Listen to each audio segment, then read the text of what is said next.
Bonjour et bienvenue à la critique exigeante. Donc Bleach a repris dans cette deuxième saison de la dernière saison, peu importe.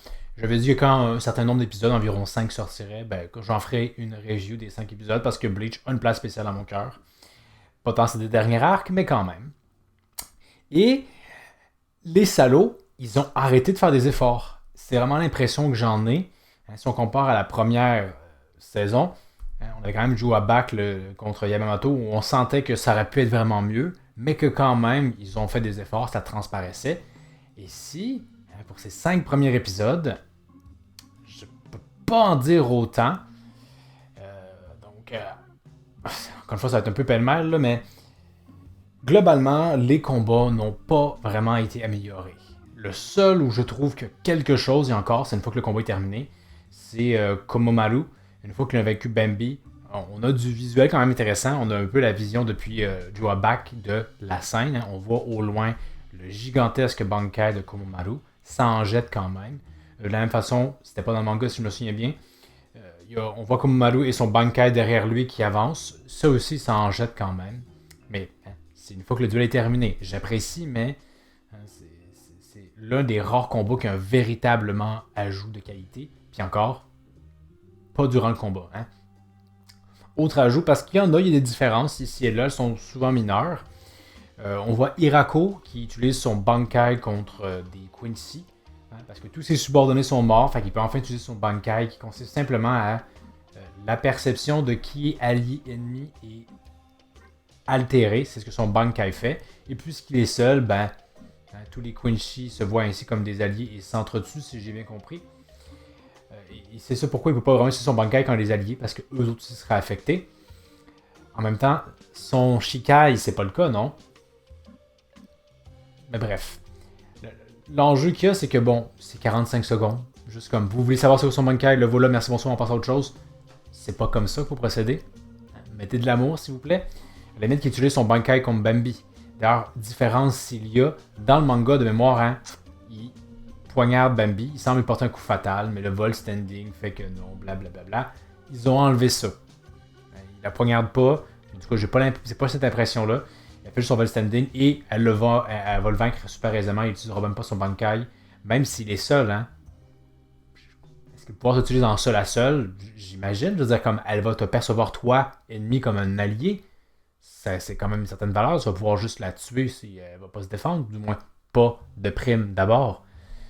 Donc c'est dommage, on montre le Bankai d'Hirako, mais cette défaite contre Bambi, qui était vraiment trop facile, n'a pas été davantage élaborée.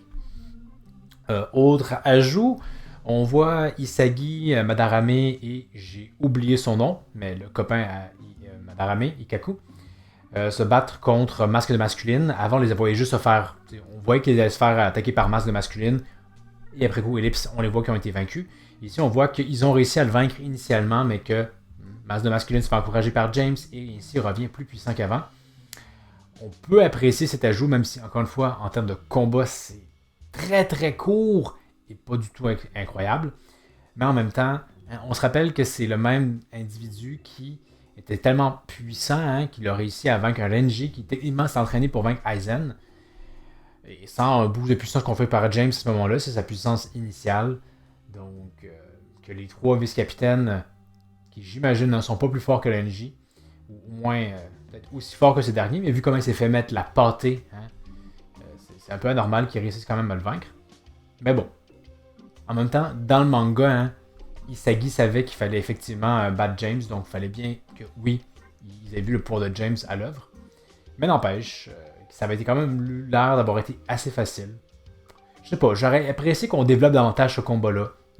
La gravité des choses fait que Madarame, il va juste utiliser son Bankai. L'autre que j'ai oublié son nom, qui a un Shikai quand même assez pété, va aussi l'utiliser. Qu'il se retienne pas. Il y a aussi Isagi. Je pense qu'on nous a peut-être dit que dans cette adaptation-là, on va finalement voir son Bankai. Ça aurait peut-être été un moment de le voir en tant que tel. Et autre ajout, différence, avant que je dise que je vomisse un peu sur ce qui n'a pas été changé.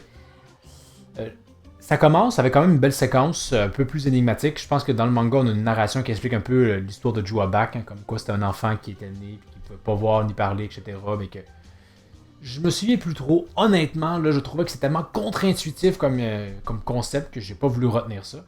Mon cerveau a fait genre non. Mais bref, on a un peu ça, mais on voit juste des images. C'est quand même bien fait. C'est assez énigmatique. Il y a un petit rendu cinématographique appréciable. Aussi, on voit un peu plus Shadenway et on voit un peu plus Grimjo dans le background. On l'entrevoit, donc on fait jamais trop que c'est lui. Il parle, il pourrait parler lui aussi, surtout qu'on le sait que c'est un peu une grande gueule, mais il le fait pas. Mais bon, c'est là. Et dernier ajout, de mémoire, hein, le plus marquant. Non, c'est une différence. Ok. Ajout quand même marquant, c'est important si on veut. On a accès à un peu l'entraînement d'Ichigo par Junbei, si j'ai bien son nom, mais qui consiste simplement qu'il est comme dans une place spéciale et il doit marcher. Mais chaque pas l'emmène dans une. Chaque pas est plus difficile à faire que le précédent, comme s'il y avait une pression qui s'exerçait sur lui. L'enjeu que j'ai, c'est que bon, en quoi c'est réellement un entraînement, mais bon, dans le manga on n'avait rien eu. C'est quand même mieux que rien, j'imagine. Ce qui est intéressant, par exemple, c'est qu'on entrevoit Ichigo qui voit des visions du roi des esprits, de ce qui s'est passé. On voit un petit peu, on dirait qu'il perd ses membres, et qu'on voit un peu plus l'histoire de Pernida, etc. J'espère que ça va être plus développé, parce que dans le manga, ça l'avait pas été. À moins que j'ai fait fi de ce détail-là, encore une fois, ce qui n'est pas impossible. Cet arc-là était vraiment un peu contre-intuitif de long en large. Et dernier changement, quand même, je sais pas à quel point, dans quel sens ils veulent aller avec ça, là, mais éventuellement, Ichida veut aller voir dans le manga, il veut aller voir Juwabak, mais c'est la nuit, il peut pas parce qu'il dort et c'est Jugram qui a pris ses pouvoirs. Et si il est déjà Ichida avec Juwabak lorsque ce dernier s'endort et que Jugram fait son apparition, on semble pas. Parce que déjà à ce moment-là, on sent que comme Jugram suspecte, comme tout le monde, hein, que Ichida faussement est pas vraiment loyal à Juwabak. Ici, ce n'est pas là. Peut-être que ça va être dans l'épisode 6, je sais pas, mais le ton s'y prête moins parce que c'est comme je veux pas que tu rencontres dans le manga, je veux pas que tu le rencontres parce que je doute que peut-être que tu veux l'éliminer. Ici, il est déjà en sa présence. Hein, il y a moins de raisons de le suspecter. Donc, je sais pas s'ils font ça pour justement faire que ce soit plus une révélation que Ichida n'est pas vraiment trahi, même si on n'y croit pas. Aussi, les Sten Rider vaincus, Kangdi, et l'autre robotique que je m'en fous, puis qu'encore une fois, je comprends pas comment c'est possible qu'ils soient un Quincy. Mais c'est Ichida qui va à leur rencontre. Mais pour faire quoi, on ne sait pas trop. Dans le manga, ils étaient capturés et devant Juwabak, Jugram les éliminait. Ça peut encore se produire, mais j'avais pas de souvenir que c'est Ichida qui allait les recueillir. Mais bon, développer plus le rôle de Ichida au sein du Van der Reich, ben oui, hein, parce que dans le manga, il fout que dalle. Donc c'était à peu près les changements. Ils sont assez mineurs. Au niveau des combats, et c'est là que c'est vraiment dommage, je crois qu'il n'y a à peu près aucun ajout. Que ce soit quand Kensei et l'autre capitaine que je me souviens plus, pas contre masse de masculine, il n'y a rien. Il n'y a pas un ajout. Et c'est même pas très bien fait, de base. Le Bankai de Kensei, là, que quand il touche, il y a un impact qui se produit, ben, c'est pas très bien animé. C'est vraiment navrant à ce niveau-là. Et l'autre qui utilise son Bankai, ben là encore, j'ai l'impression que c'était mieux dans le manga, honnêtement. Dans l'anime, t'as l'impression que ça fait que dalle. Le feu a pas l'air de brûler. Et je comprends toujours pas tellement non plus comment son Bankai fonctionne. Hein, c'est via l'audition, la mélodie. Et à cause de ça, l'autre s'hallucine des choses, mais finit par lui-même se blesser. C'est pas tant clair. Et ben, comme dans le manga, j'ai trouvé que ces capitaines-là ont été vaincus beaucoup trop facilement. Surtout que, tu sais, hein, Kensei se plaint que Isagi s'est fait vaincre facilement. Ben, pas tellement résisté longtemps. Et l'autre, c'est encore pire, hein, il se fait vaincre en 2 coups, si je dis pas de bêtises. Donc, je trouve ça un peu dommage. Et débarque Renji, qui était quand même, je trouvais quand même que c'était un beau moment. Un beau moment dans cet arc hautement imparfait. Je me souviens un peu plus de ce combat-là. Et le manga le faisait mieux. Hein, Bleach a toujours été des personnages un peu poseurs. Ici, non, c'était rushé vraiment. Ils se sont dit, il faut qu'on conclue le combat dans cet épisode-là, donc on n'a pas le temps que Renji prenne des pauses badass. Il y a même des moments de combat qui sont littéralement presque coupés.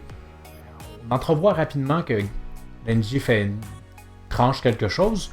Je pense qu'on coupe à autre chose. On revient et Mask déjà se remet à un point tel qu'on faut qu'on comprenne, t'as peu, ok, il a été coupé, il finalement se recolle lui-même. Dans le manga, c'était un peu mieux fait, ça a été un peu plus mis en valeur, ça a été mieux découpé. Le manga mieux découpé que l'animé. Faut le faire. Et même quand finalement un masque de masculine montre son plein potentiel, on dit ça, mais il n'a pas été encouragé de façon supplémentaire par James. Il aurait probablement être plus puissant, mais bref, il a l'air plus puissant dans le manga que dans l'animé. De mémoire, là, quand il fait son Lariat, dans le manga, c'est vraiment juste la projection d'air créée par son mouvement qui projette Enji au loin. Dans l'animé, littéralement, c'est un coup qui le fait. Forcément, ça en jette moins. Et aussi, quand Denji tue son Bankai, sa nouvelle monture de Bankai, comme les lames, et après coup, cas suivante, il est brûlé. On comprend, c'est l'imitation du format. On aurait pu quand même avoir plus de pages pour montrer sa brûlure. Dans l'animé, ils se sont contentés de faire exactement la même chose. Et en animé, ça passe vraiment moins bien. Calciné. Quoi? Vraiment l'impression qu'on a manqué, il manque des choses. C'est le sentiment qu'il y a. C'est censé sublimer le matériel d'origine. À mon avis, ce n'était pas le cas.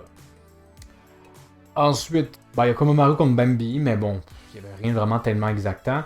Et globalement, le problème, je trouve, c'est que déjà dans le manga, il y avait l'effet ping-pong vraiment présent, dans le sens j'ai le dessus, non, c'est maintenant mon tour. Dans l'anime, je trouve que c'est juste pire encore, parce que ça rend encore moins. On voit plus facilement ces lacunes-là.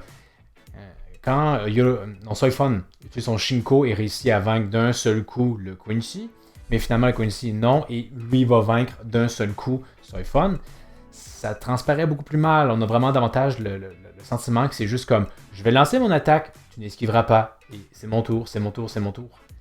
Il y a vraiment un manque de fluidité, c'est vraiment trop une relation dominé-dominant et qu'on inverse les rôles. Et, ça fait que c'est vraiment pas exaltant pour 3 sous. Et l'anime avait l'occasion de sublimer davantage ça. Et il n'y a rien. Il n'y a rien. Je le redis, ils n'ont pas fait d'effort. Et c'est même pas comme si le peu qu'il y avait était bien animé. Pas tant que ça, honnêtement. C'était pas enlevant et parfois pas très lisible. Donc vraiment, je suis inquiet. Je me dis, ok, c'est quoi? Ils ont juste fait une première saison qui, à mon avis, n'était pas à la hauteur de ce qu'elle aurait dû être, mais il y avait quand même quelque chose.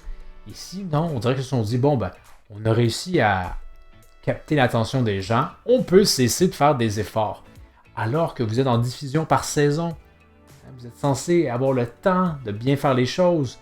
Mais là, on dirait que finalement, il n'y aura pas de correction. On avait le pire arc de Bleach, et ça risque d'être le pire arc animé de Bleach aussi. À peine meilleur que le manga, et peut-être même pas meilleur en fait si on continue dans ce sens-là. On fait juste, on dirait bêtement adapter les cases, et qu'il n'y a pas la sublimation qu'un animé devrait conférer à une adaptation. Donc vraiment, c'est assez navrant. Et on conclura avec le générique, qui est, ma foi... Je comprends le pari qui est fait. Il y a toujours eu dans Bleach cette espèce de délire-là d'avoir que les personnages sont habillés en civil, et que c'est intéressant parce que je le sais pas trop. Effet de mode, ça peut plaire à certaines personnes. Et on l'a vu dans certains génériques. Je pense par exemple au générique 5 de Bleach. Mais au moins ce générique-là n'était pas que ça. Ici, ils font ce pari-là tout le long. On voit juste les personnages en civil, à peu près. Il y a un peu au début, un peu à la fin. Mais vraiment de façon très bref, rien de si énigmatique. Et qu'on entrevoit juste des éléments dans la vie de tous les jours, mais qui reflètent ce qui va se passer. Comme par exemple, on a As-Note qui se pitch sur Rukia qui va l'éteindre avec un instincteur. Référence au fait qu'ils vont s'affronter. Mais l'enjeu, c'est que pour ceux qui connaissent le manga, comme moi et d'autres, il n'y a rien de vraiment exaltant. C'est juste dire comme d'accord, oui, je comprends. Et voilà, je suis pas hypé à me dire que comme oui, ça va être cool. C'est pas ce que ça crée. Et de la même façon, pour quelqu'un qui ne connaît pas le manga, à la limite, il comprend rien. Et c'est après coup qu'il va faire comme ok, c'est pour ça que dans le générique. Mais il était pas hypé en l'écoutant. Donc c'est comme un tour qui. Je sais pas. Je comprends la volonté artistique derrière ça, mais ça crée pas la hype. C'est pas un générique intéressant en ce sens-là. Et les éléments où ils tentent de créer la hype, et c'est là que c'est un peu ridicule, c'est essayer de nous faire vraiment croire que, il va y avoir une confrontation entre Ichigo et Ichida. Peut-être qu'ils vont la faire plus forte dans l'animé. Tant mieux s'ils le font. Parce que rappelons que dans le manga, ils ne s'affrontent à peu près pas. Hein. Ça dure 3 pages. Et que même là, Ishida n'était pas vraiment mis en valeur dans cet arc-là non plus, tant que ça. Hein, comme Joabak, vous verrez son potentiel. Non. On ne l'a pas vu dans le manga. J'espère que ça va être un peu différent dans l'animé. Mais bon, jusqu'à présent, là, je commence à avoir des craintes. Et vous, qu'est-ce que vous avez pensé de ces 5 premiers épisodes de la deuxième partie du dernier arc de Bleach en version animée? Êtes-vous aussi déçu que moi? Êtes-vous satisfait de qu'est-ce que le Bankai d'Hirako? Donc, faites-moi en part dans les commentaires. Donc, pour la prochaine critique exigeante, j'en ai déjà parlé un peu la semaine passée, jongler entre un à la défense de Flash, vomir sur Baki parce que c'est toujours bien intéressant, et d'autres possibilités. Donc, merci d'avoir regardé, n'hésitez pas à vous abonner, et je vous dis à la prochaine critique exigeante.